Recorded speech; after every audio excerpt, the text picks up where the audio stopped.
memberikan pujian syukur hanya bagi Engkau Tuhan, karena begitu baiknya Engkau di dalam hidup kami.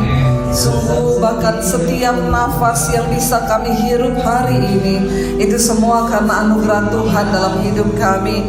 Ajar kami Tuhan untuk terus hidup melakukan kehendak-Mu, menyenangkan hati-Mu Tuhan. Bawa kami hari-hari ini untuk masuk lebih dalam lagi. Kami mau masuk dalam dimensinya Tuhan. Kami percaya Tuhan, Engkau masih mengizinkan kami berada di akhir tahun 2019, dan Engkau izinkan kami masuk di tahun 2020, tahun yang baru. Engkau inginkan supaya kami semua masuk dalam new dimension, dimensinya Tuhan. Karena itu persiapkan setiap kami Bapa, persiapkan hati kami, hidup kami, karena kami percaya kami harus bergerak bersama dengan Tuhan. Kami harus masuk dalam dimensinya Tuhan, supaya perkenanan Tuhan turun atas hidup kami. Terima kasih Bapa, urapi hamba-Mu yang tidak ada apa-apa. Biar Engkau sampaikan firman-Mu atas hidup kami pagi hari ini, dan firman itu yang menuntun hidup kami.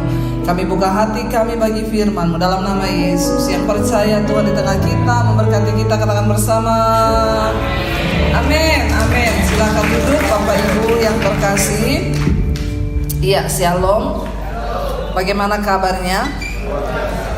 Luar biasa, kita bersyukur kalau Tuhan masih izinkan kita ada di tahun ini. Itu semua karena anugerah Tuhan, amin. Dan sebentar lagi kita akan memasuki tahun yang baru ya, 2020. Kayaknya ya, aduh ya, sudah 2020 ya saudara, tidak terasa ya. Dulu waktu baru memasuki tahun 2000 ya, terus orang-orang pada ngomong nggak tahu 2000 ini kayaknya sudah mau kiamat ya. Ingat nggak dulu ya apa yang mau terjadi ya, kayaknya ada sesuatu yang berubah, tapi buktinya juga sampai sekarang belum kiamat. Artinya apa? Tuhan masih kasih kita kesempatan. Alkitab berkata kalau ada orang-orang yang merasa bahwa Tuhan itu lalai menepati janjinya, sampai sekarang kok dia nggak datang-datang, itu karena dia menunjukkan kesabarannya. Artinya apa? Dia, Alkitab berkata, dia pengen supaya tidak ada satupun binasa, tapi semua orang bertobat dan berbalik ya. Tuhan masih kasih kesempatan. Nah saudara, tahun depan itu ya, dari gembala senior kita Pak Niko mencanangkan sebagai tahun new dimension, dimensi yang baru. Berapa banyak yang sudah siap masuk dalam dimensi yang baru?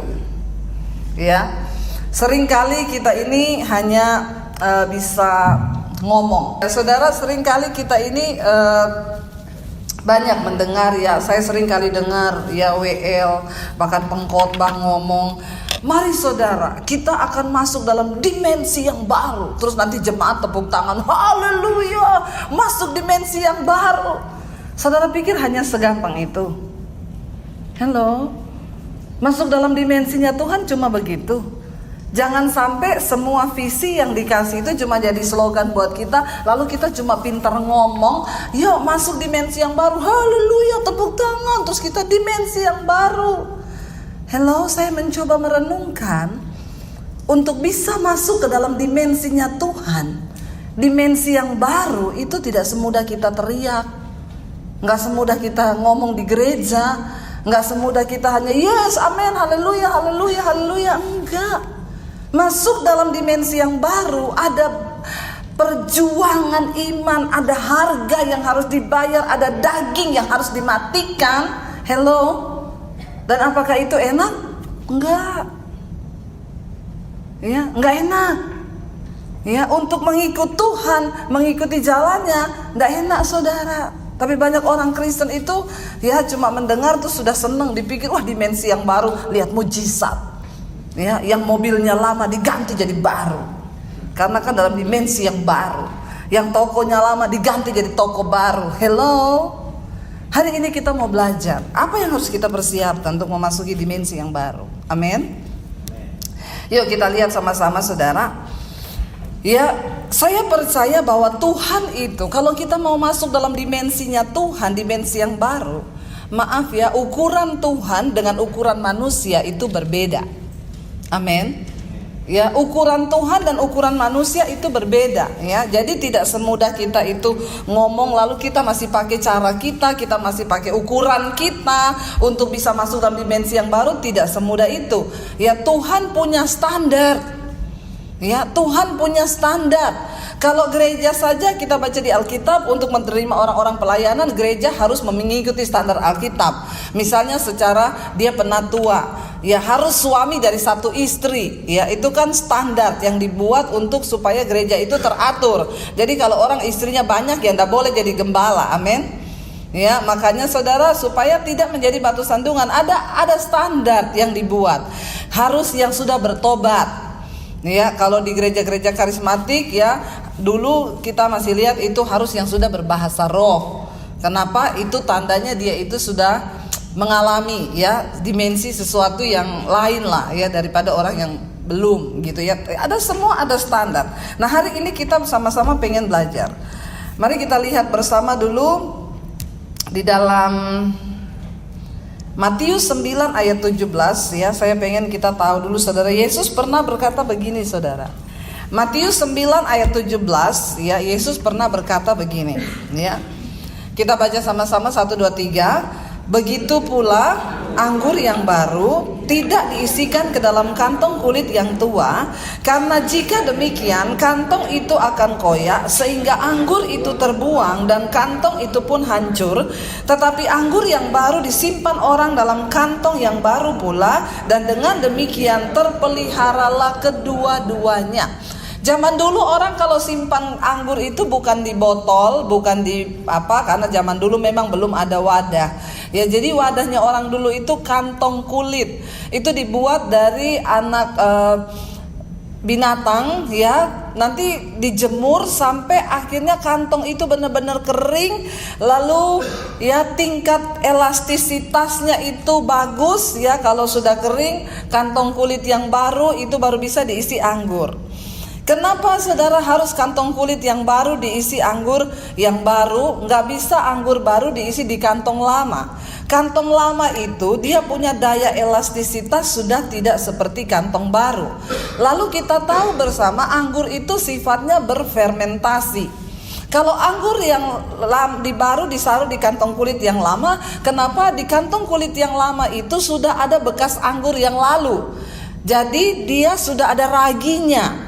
Begitu dimasukin yang baru, dengan cepat anggur itu akan langsung berfermentasi jadi asam.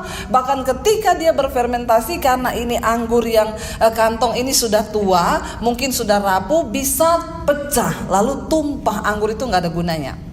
Ini berbicara tentang apa saudara? Hidup kita sebagai orang Kristen. Kita tidak mungkin bisa menerima sesuatu yang baru dari Tuhan, masuk dalam dimensinya Tuhan, kalau hidup kita masih tetap hidup yang lama. Amin. Nggak bisa saudara ya. Alkitab berkata nanti terbuang percuma. Makanya ada banyak orang Kristen yang tiap minggu ke gereja, tahunan jadi orang Kristen, tapi kok hidupnya nggak pernah berubah. Salahnya di mana? Karena kantong kulitmu, hidupmu masih hidup yang lama. Amin. Saya hari-hari ini konseling banyak sekali orang Kristen saudara. Apalagi dari channel YouTube saya, yaitu kan saya kasih nomor HP. Jadi semua orang konseling di sana saudara. Yang belum lihat channel YouTube saya, nanti saudara bisa lihat Debbie Basjir TV, jangan lupa subscribe. Ya, itu saya konseling orang saudara. Orang Kristen itu konselingnya, aduh saudara ya. Aduh, benar-benar saya tuh sampai ini yang udah Kristen puluhan tahun loh. Ya, makanya saya bilang sekarang saya lebih senang konseling orang yang bukan Kristen. Yang bukan Kristen itu, ibu, saya bukan orang Kristen, tapi saya senang dengar khotbah ibu. Saya pengen tanya sama ibu, bagaimana saya mau hidup berkenan sama Tuhan. Itu orang yang bukan Kristen. Kalau orang Kristen, ibu, saya Kristen sudah lama bu, 25 tahun bu. Ada yang saya sejak lahir bu jadi Kristen. Mau tanya dong bu, cerai boleh nggak? Itu orang Kristen, ya. Yang ditanya yang begitu, cerai boleh nggak? Ya. Saya pisah bu sama suami saya, boleh nggak? Suami saya itu kasar, begini, ya. Lalu dulu ibu menikahnya di gereja, iya di gereja, tapi kan ya pakai ayat lagi. Kan katanya Musa bilang boleh bercerai. Ya, saya bilang nggak boleh, Bu. Kok Ahok boleh?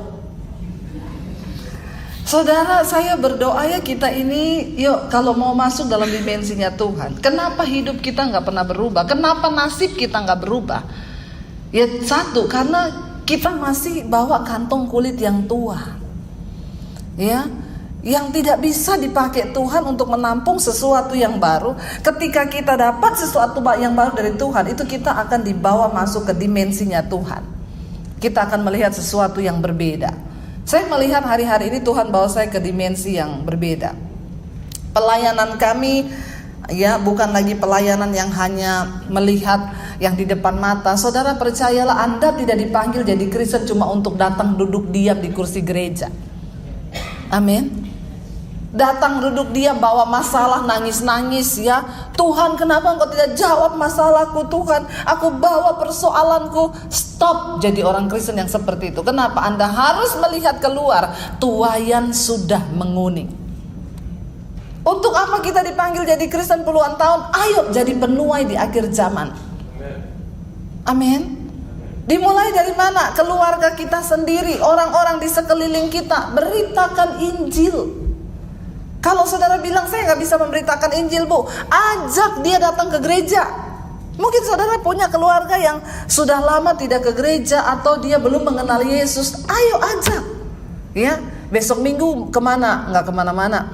Ayo ke gereja yuk, di GBI Matapel itu yuk. Kita dengar firman Tuhan ya di sana, ya. Tapi saya nggak berani, Bu, nggak berani juga kirim video-video terutama khotbah saya. Saya bukan mempromosikan, saudara. Kemarin saya terima telepon dari Amerika, Bu, saya dengar khotbah Ibu hari-hari ini. Bahkan tadi malam Ibu tahu, sepanjang malam sampai pagi saya lahap 11 khotbahnya Ibu di YouTube. Kenapa? Jadi ceritanya begini, Bu, saya dikirimin sama kakak saya yang ada di Indonesia. Kamu dengerin khotbah ini. Tadinya saya ngapain? Kenapa, Bu? Karena saya nggak suka dengar khotbahnya pendeta perempuan. Males aja gitu. Ya, kayaknya kok pendeta perempuan, males gitu dengarnya, ngapain gitu ya. Jadi saya nggak dengar berhari-hari. Tapi kakak saya ini tiap ada khotbah Ibu yang baru dia share di WA saya. Lama-lama saya ini lagi galau, saya lagi penat hati, saya iseng buka. Waktu saya buka, Bu, satu malam saya dengerin 11 khotbah Ibu. Lalu sekarang dia aktif konseling sama saya, menanyakan apa tujuan Tuhan atas hidup saya. Jujur, setelah saya mendengarkan khotbah-khotbah Ibu, saya baru mengerti ternyata orang Kristen itu bukan hanya sekedar beragama, ke gereja hari Minggu, tapi ada banyak hal yang harus saya kejar supaya saya ini berkenan kepada Tuhan. Wow kan saudara? Jadi tidak ada alasan. Kalau saudara bilang saya nggak bisa, jadilah pendoa. Ya, tidak ada orang yang tidak bisa jadi pendoa.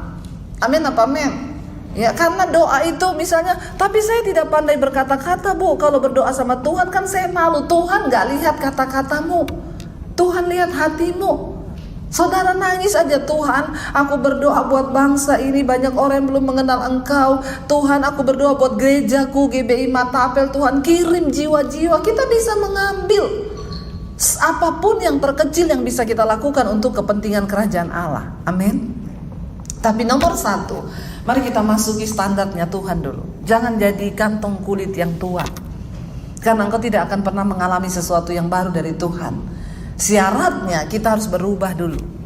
Berapa banyak yang hidupnya sudah berubah di sini? Ya, yang masih dalam tahap perubahan, yang belum berubah sama sekali, bertobat yang belum berubah sama sekali, ya. Nanti kalau nggak berubah-berubah kita baptis ulang Pak Pendeta ya. Kita rendam agak lama 15 menit gitu ya, supaya dia buka mata langsung di rumah Bapa di sorga. Lebih baik tubuhnya binasa tapi jiwanya selamat ya. Karena ada banyak orang Kristen yang tidak berubah. Nah, bagaimana supaya kita memasuki ya? Lalu saudara mungkin bertanya, bagaimana sih menjadi kantong yang baru itu supaya berkenan? Yuk kita buka Kolose pasal yang ketiga, mulai ayat yang pertama sampai dengan ayat yang keempat. Kolose 3 ayat yang pertama sampai dengan ayat yang keempat kita baca bersama-sama. Kalau saudara sudah dapat, kita baca, dan di sini ada ya, 1, 2, 3. Karena itu kalau kamu dibangkitkan bersama dengan Kristus, carilah perkara yang di atas, di mana Kristus ada, duduk di sebelah kanan Allah. Pikirkanlah perkara yang di atas, bukan yang di bumi, sebab kamu telah mati dan hidupmu tersembunyi bersama dengan Kristus di dalam Allah. Apabila Kristus yang adalah hidup kita menyatakan diri kelak, kamu pun akan menyatakan diri bersama dengan Dia dalam kemuliaan. Di sana dikatakan ayat yang pertama, karena itu kalau kamu telah dibangkitkan bersama dengan Kristus, carilah perkara yang di atas, di mana Kristus ada, duduk di sebelah kanan Allah. Bagaimana kita dibangkitkan bersama dengan Kristus? Yang pertama, kita menerima Dia. Lalu kita dibaptis di dalam nama Yesus. Berapa banyak yang sudah dibaptis di sini?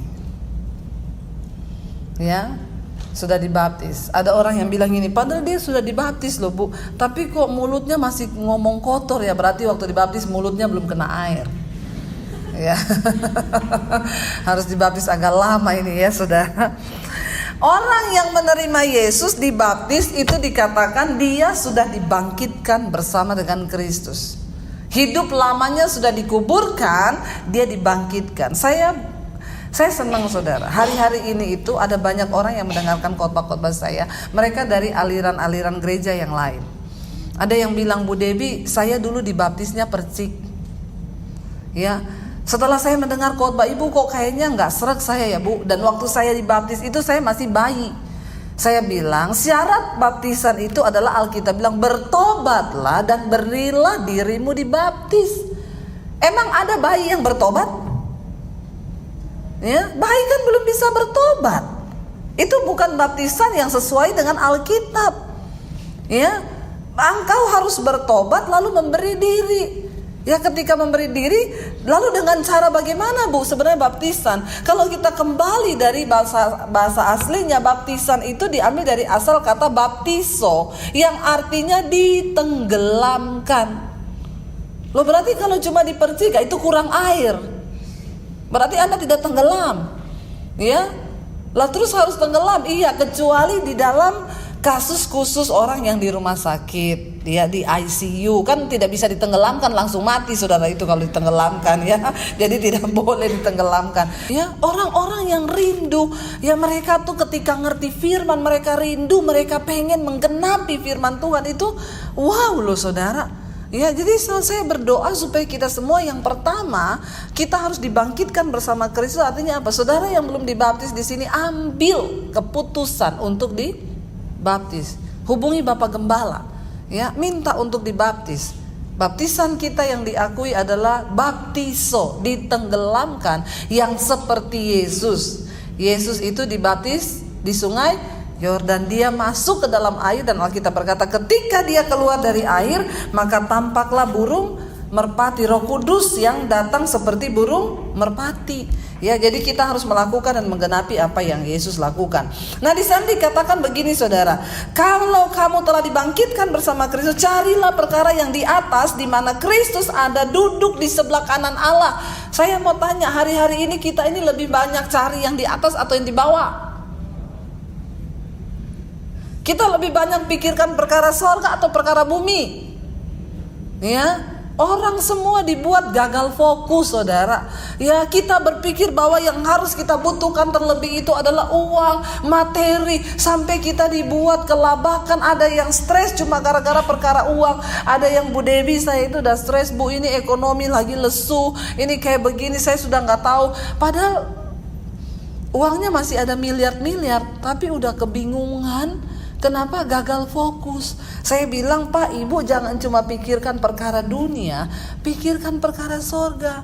Alkitab berkata ada seorang muda yang kaya, dia mencari harta, lalu dia kumpulkan di lumbung. Lalu dia berkata kepada dirinya, hai jiwaku, harta di lumbungmu sudah banyak, bahkan sampai 7 turunan tidak bakal habis. Jadi malam ini bersenang-senanglah jiwamu, nikmatilah semua kekayaanmu. Lalu firman Tuhan datang kepada dia, kalau malam ini juga nyawamu dicabut daripadamu, jiwamu diambil daripadamu.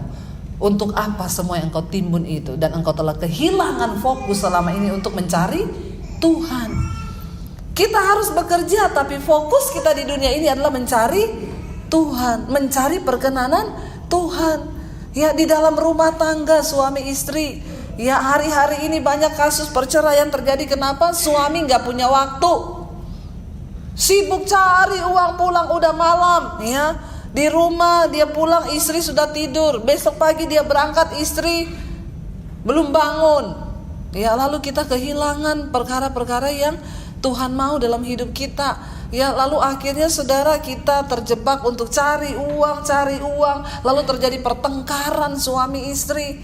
Apalagi gara-gara masalah uang sekarang, banyak istri yang bilang uangku, uangmu, uangku.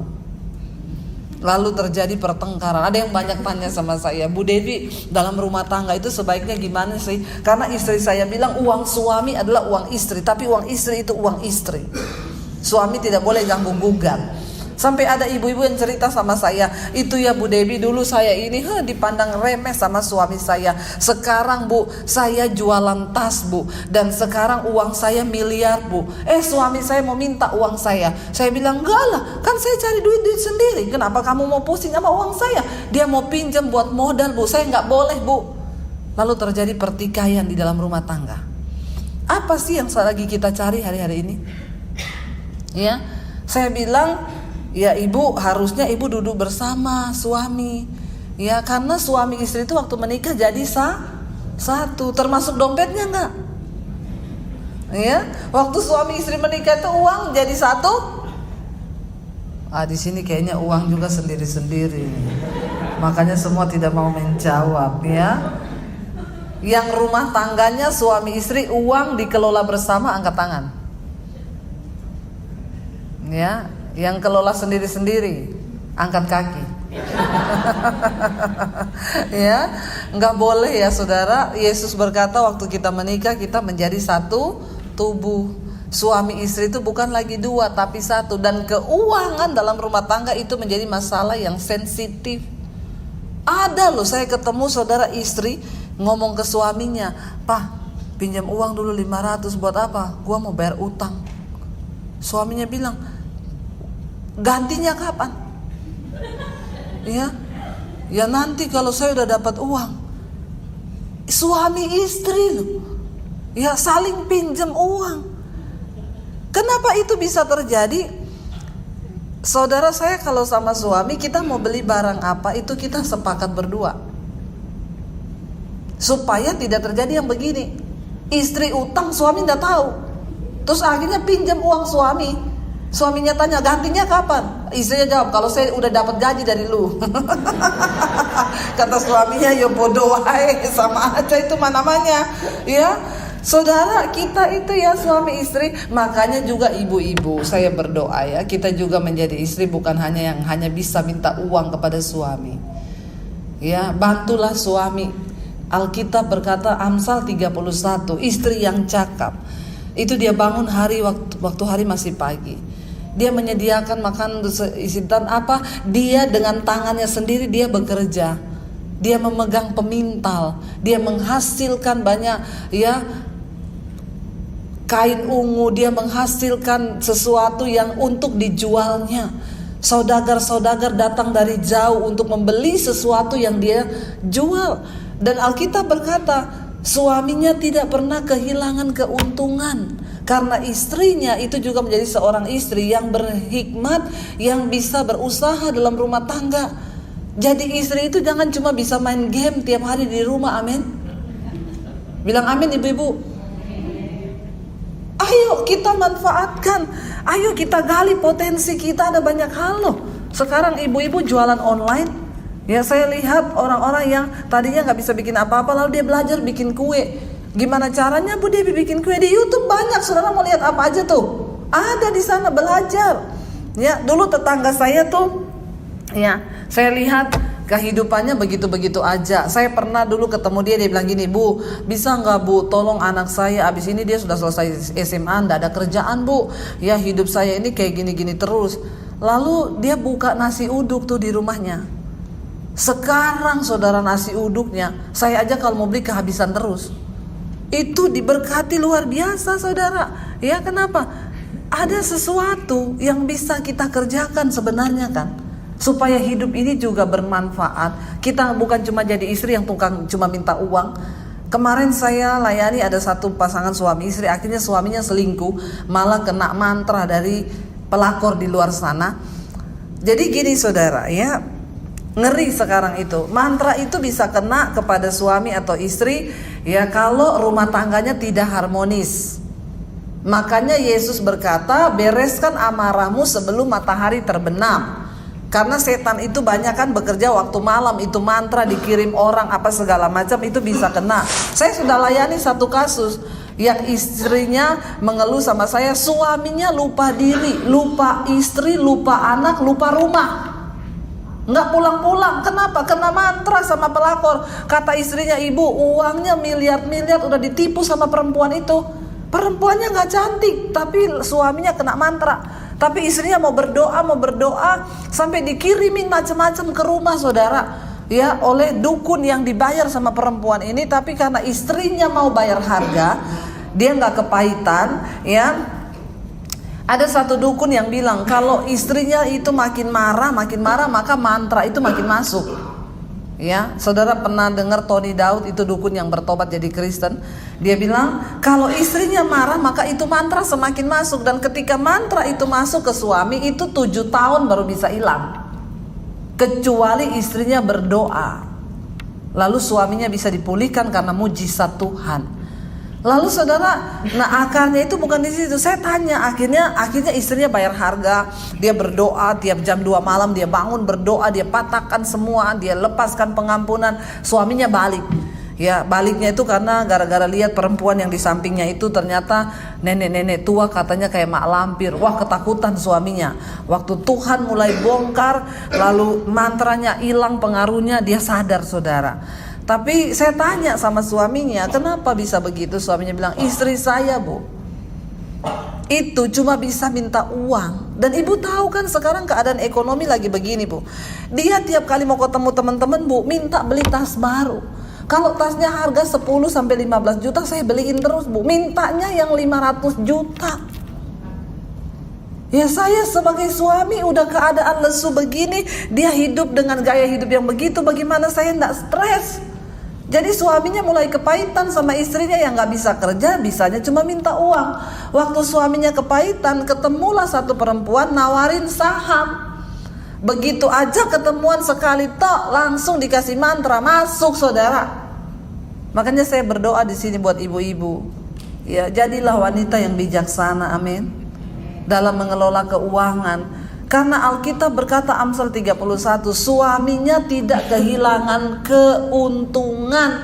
Kalau zaman sekarang suami pada mengeluh, bu, saya bukan tidak kehilangan keuntungan, kehilangan duit tiap hari bu.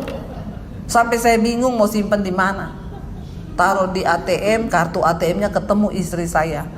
Taruh di kaos kaki, hilang sama kaos kakinya bu. Sampai saya bingung mau simpan duit di mana. Ya, udah saya selip-selipin di mana-mana, istri saya ketemu juga. Terakhir dia tanya, itu uang di amplop yang di rak buku, di susunan buku ke-12, uang apa? Saya bilang uang sial. Kenapa uang sial? Udah diumpetin lu temuin juga. Sial banget tuh duit. Jadi kita berdoa, ya saya berdoa buat jemaat di tempat ini tidak ada uang sial di antara kita, amin. Kalau mau masuk dalam dimensinya Tuhan, semua harus terbuka, termasuk keuangan di dalam rumah tangga. Makanya istri, kalau engkau berkata saya nggak bisa cari duit, jadilah pengelola bendahara yang bisa dipercaya. Bukan cuma dipercaya suami, tapi dipercaya Tuhan, amin. Sekecil apapun mau keluarin pengeluaran, sebaiknya suami tahu. Kita diskusi bersama. Ya, jangan beli barang suami tidak tahu, akhirnya rumah tangganya berantakan. Saya berdoa untuk semua wanita yang ada di tempat ini, engkau menjadi wanita yang luar biasa. Ya, ini kenapa kok bisa sampai ke masalah uang ya? Berarti di sini banyak yang harus bertobat. Ya, lalu di sana dikatakan cari perkara yang di atas, di mana Kristus ada duduk di sebelah kanan Allah Bapa. Ingat hidup kita bukan selamanya ada di dunia ini.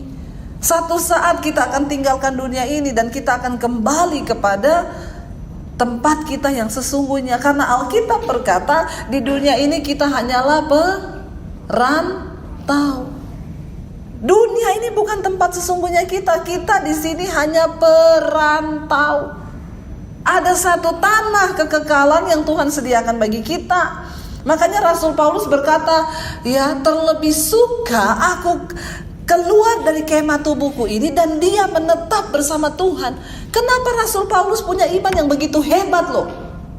Saya lebih suka mati, kata Rasul Paulus. Kalau bahasa kita bahasakan dalam bahasa sehari-hari, lebih enak itu mati. Kenapa? Aku tinggal bersama Tuhan.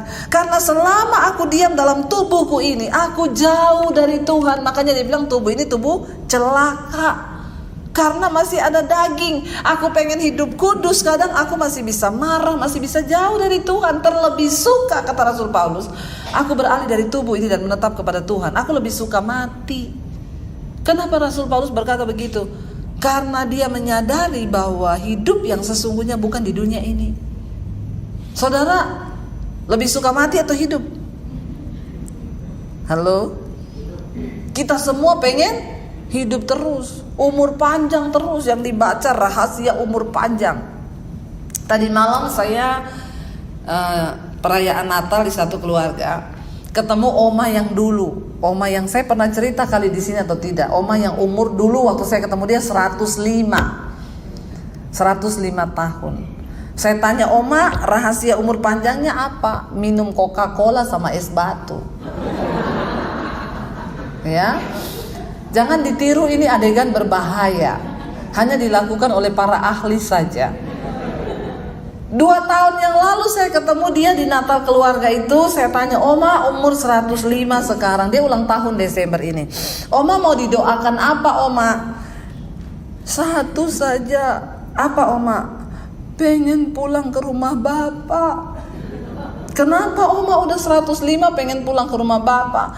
Iya, hidup saya sudah tidak berarti, cuman bikin susah cucu sama anak. Ya, saya bilang jangan ngomong begitu. Kalau Tuhan masih kasih umur panjang, puji Tuhan, oma bersyukur ya. Tadi malam saya ketemu lagi. Tadi malam yang ke 107. Lalu saya tanya, oma masih minum Coca-Cola? Di depannya dia botol Coca-Cola. Iya, ini Coca-Cola. Dia pegang gelas minum Coca-Cola. Tapi ini bukan iklan Coca-Cola. Aneh loh, bin ajaib. Artinya apa saudara? 107. Jadi tadi malam saya berdoa, dia tutup mata, dia pegang tangan saya. Tuhan berkati oma, dia lihat saya, dia bilang, iya udah capek, lemas.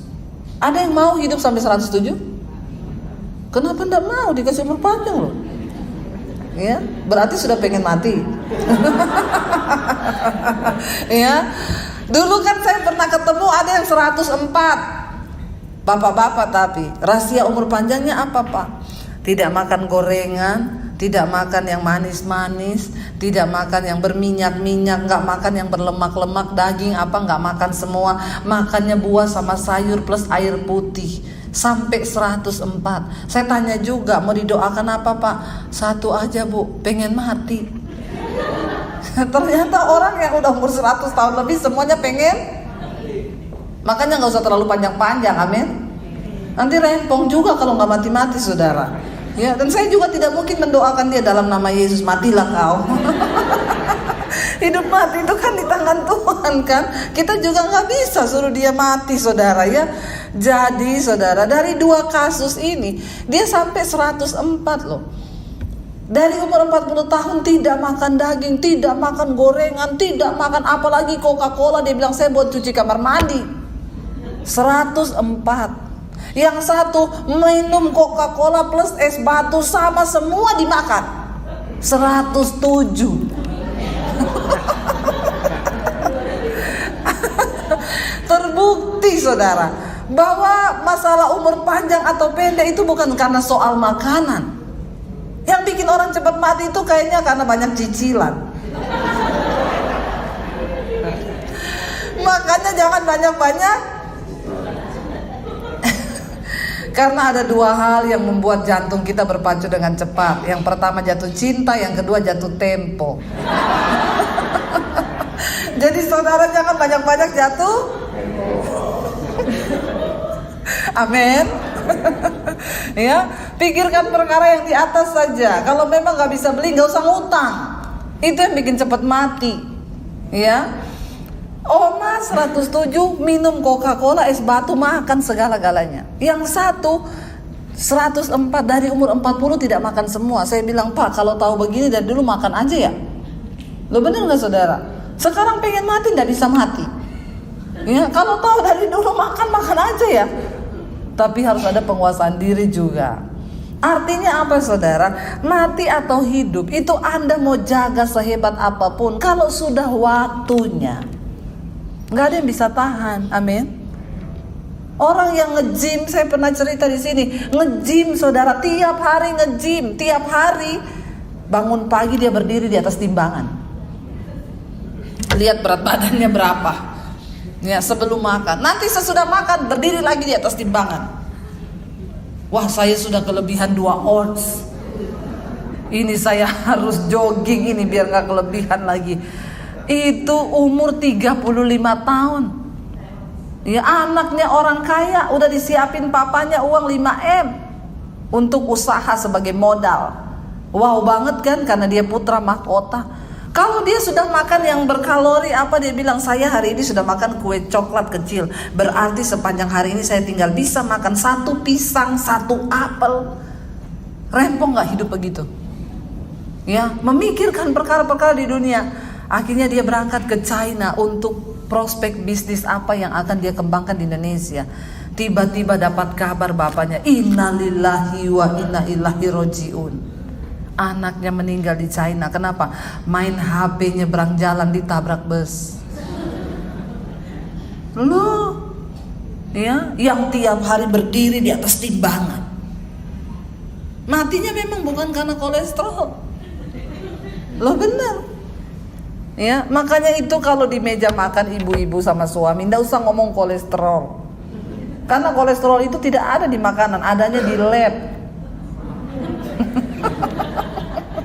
Waktu periksa darah, nah di lab itu ada kolesterol. Ya. Jadi kalau suamimu mau makan terus kau bilang kolesterol, kolesterol, disitulah naik kolesterolnya.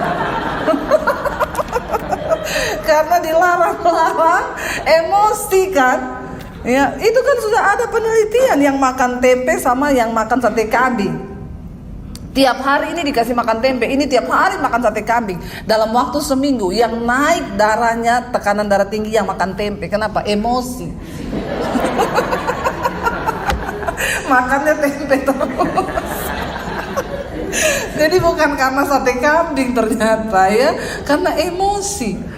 Ini kok makan tempe terus? Artinya apa saudara? Orang itu bisa umur panjang atau tidak itu bukan soal makanannya, bukan soal apa. Semua adalah kedaulatan Tuhan. Makanya selama kita hidup, Alkitab bilang cari perkara yang di atas, bukan yang di bumi.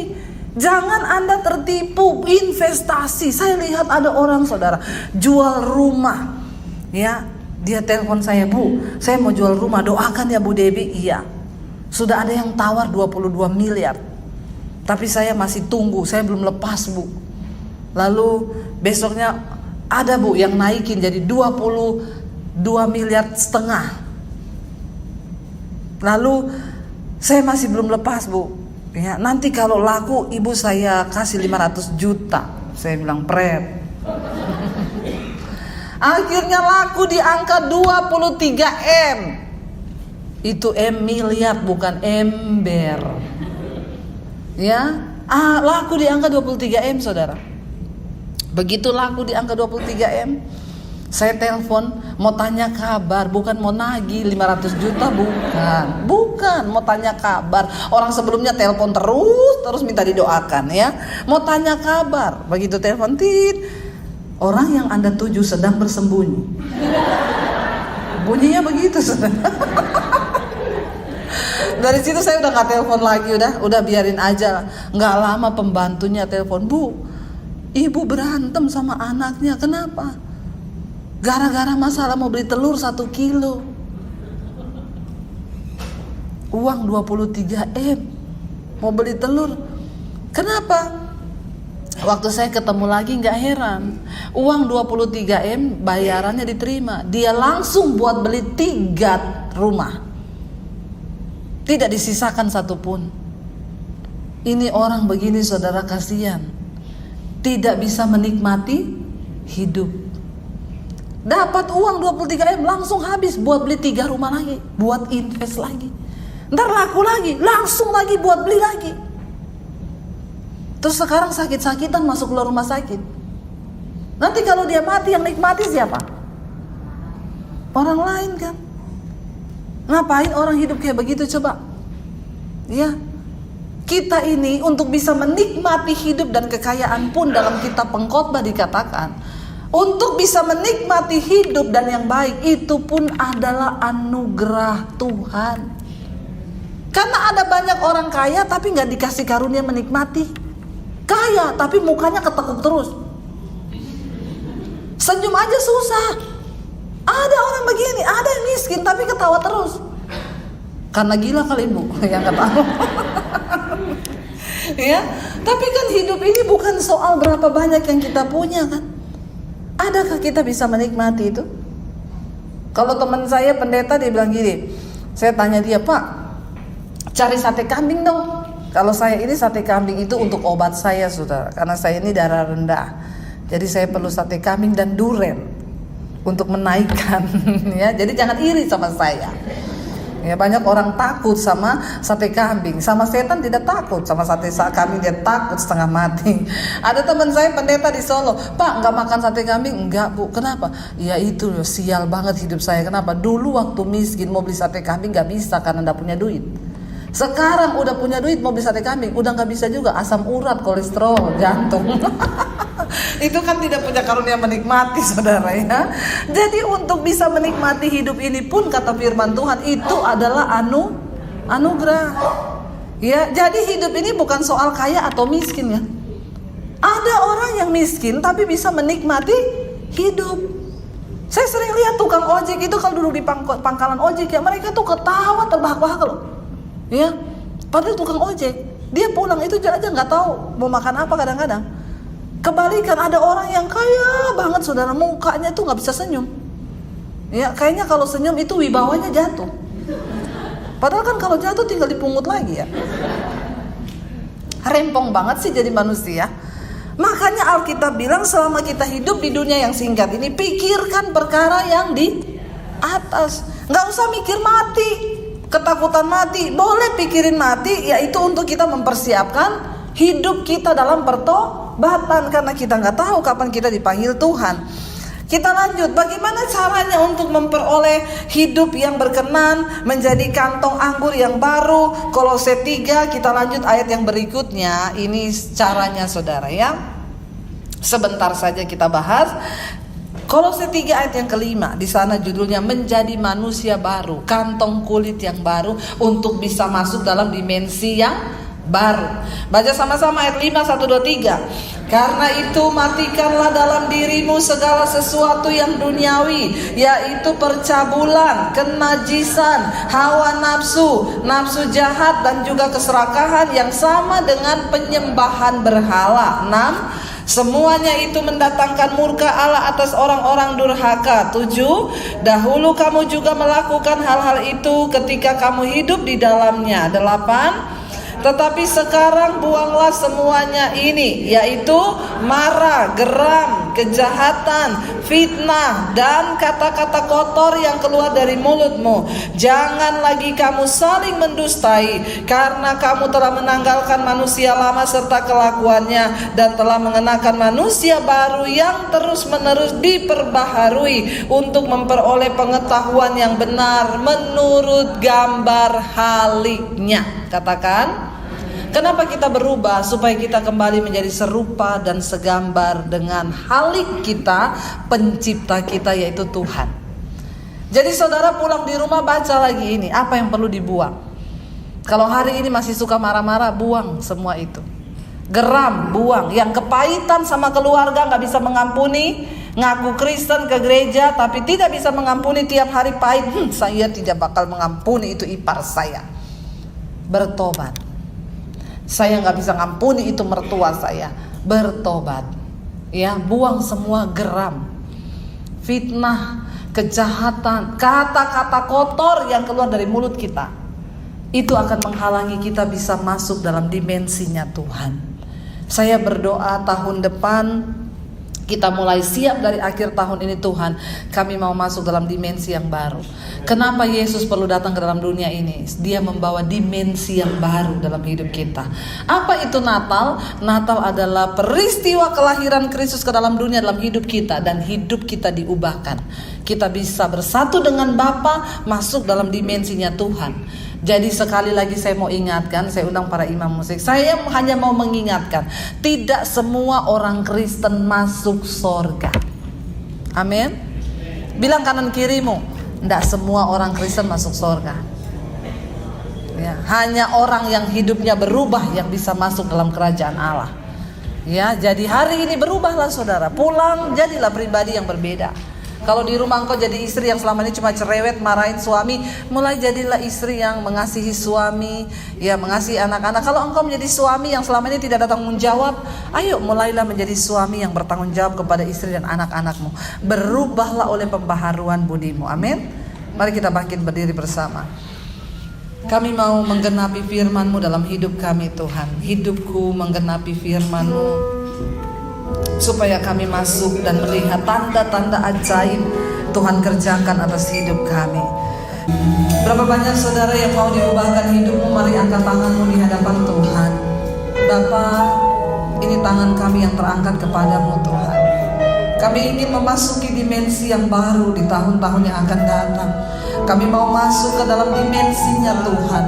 Tapi kami tahu ada syarat yang harus kami penuhi, karena standarnya Tuhan itu berbeda dengan standar kami.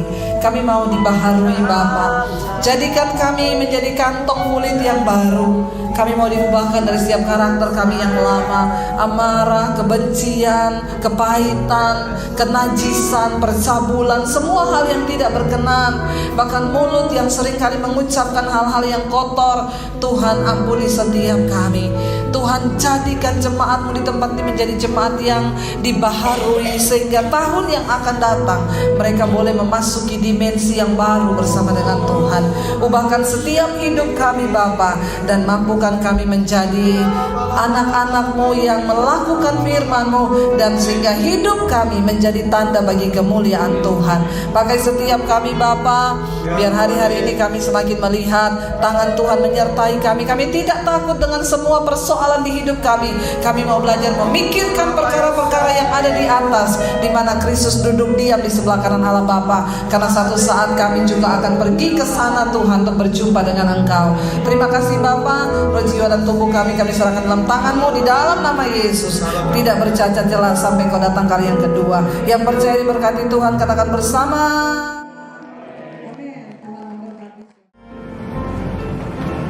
Shalom saudara, jika Anda merasa diberkati dengan channel YouTube saya, Anda bisa komen, like, dan share.